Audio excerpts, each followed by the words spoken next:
नमस्कार प्रिय छात्रों, इस वीडियो में हम रदरफोर्ड के नाभिकीय परमाणु मॉडल के बारे में अध्ययन करेंगे। रदरफोर्ड ने गोल्ड फॉइल 10⁻⁻⁴ mm पर एल्फा कणों की बौछार की। ये एल्फा पार्टिकल द्विधनावेशित हीलियम परमाणु होते हैं। इस प्रयोग में निम्नलिखित प्रश्न प्राप्त हुए। पहला है, अधिकांश एल्फा कण सोने की पनी से डिफ्लेक्ट हुए बिना सीधे निकल गए। दूसरा, बहुत कम एल्फा कण बहुत कम कोण से डिफ्लेक्ट हुए। तीसरा, बहुत ही थोड़े कण लगभग 20,000 में से एक लगभग 180 डिग्री के कोण से डिफ्लेक्ट हुआ, अर्थात वे वापस लौट गए।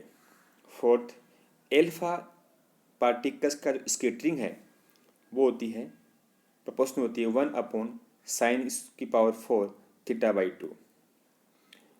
उपयुक्त प्रेक्षणों के आधार पर रदरफोर्ड ने निम्नलिखित निष्कर्ष निकाले तथा गृहीय मॉडल प्रस्तुत किया।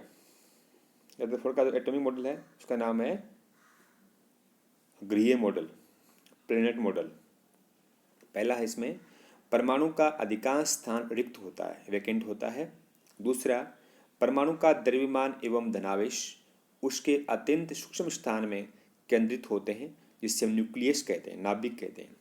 जब एल्फा कण नाभिक के बहुत समीप आ जाते हैं तो सेम चार्ज के कारण उनका रिपल्सन हो जाता है। तीसरा पॉइंट, क्योंकि एटम न्यूट्रल होता है, अतः न्यूक्लियस के धनावेश को उदासीन करने के लिए, न्यूट्रलाइज करने के लिए इलेक्ट्रॉन बाह्य नाभिकीय भाग यानी वैकेंट स्पेस में डिस्ट्रीब्यूट रहते हैं। फोर्थ पॉइंट, नाभिक का जो आयतन है वह परमाणु की कुल आयतन की तुलना में बहुत कम होता है। परमाणु की त्रिज्या लगभग 10⁻⁻10 मीटर होती है, जबकि नाभिक की त्रिज्या होती है 10⁻⁻15 मीटर। फिफ्थ पॉइंट, परमाणु में उपस्थित इलेक्ट्रॉन नाभिक के चारों ओर वर्ताकार पथों में गति करते हैं। 6 पॉइंट, इलेक्ट्रॉन एवं नाभिक स्थिर विद्युत आकर्षण बलों के द्वारा बंधे रहते हैं। और ऐसे मॉडल में स्थायित्व को समझाने के लिए उन्होंने धारणा दी कि इलेक्ट्रॉन का नाभिक के प्रति स्थिर विद्युत आकर्षण बल को वीक करने के लिए इलेक्ट्रॉन नाभिक के चारों ओर निरंतर गतिशील अवस्था में रहते हैं। रदरफोर्ड मॉडल की ड्रॉबैक्स कौन कौन से, इसमें कौन कौन से दोष हैं? रदरफोर्ड मॉडल में निम्नलिखित दोष हैं। पहला है, मैक्सवेल के विद्युत चुंबकीय सिद्धांत के अनुसार त्वरित आवेशित कणों द्वारा विद्युत चुंबकीय विकिरणों का उत्सर्जन होता है।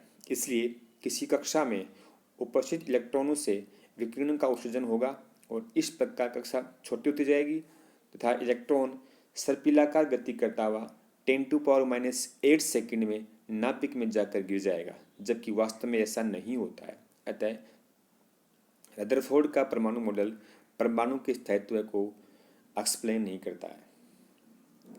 सेकंड ड्रॉबैक, यदि परमाणु में इलेक्ट्रॉन को नाभिक के चारों ओर स्थिर मान लिया जाए तो अत्यधिक घनत्व वाले नाभिक तथा इलेक्ट्रॉनों के मध्य स्थिर विद्युत आकर्षण बल इन इलेक्ट्रॉनों को नाभिक की ओर खींच लेगा और जिससे थॉम्सन परमाणु मॉडल का एक छोटा रूप प्राप्त हो जाएगा। थर्ड जो कमी इसकी वो है, रदरफोर्ड की इस मॉडल से हाइड्रोजन का तो रेखीय स्पेक्ट्रम है, लाइन स्पेक्ट्रम, उसको भी हम एक्सप्लेन नहीं कर सकते। फोर्थ जो इसकी ड्रॉबैक है वो ये है, ये मॉडल परमाणु इलेक्ट्रॉनिक संरचना को भी एक्सप्लेन नहीं करता है। इस प्रकार से आज के इस वीडियो में हमने रदरफोर्ड के एक्सपेरिमेंट, उसकी ऑब्जर्वेशंस और कंक्लूजन तथा इसके ड्रॉबैक के बारे में स्टडी की थी। Thank you.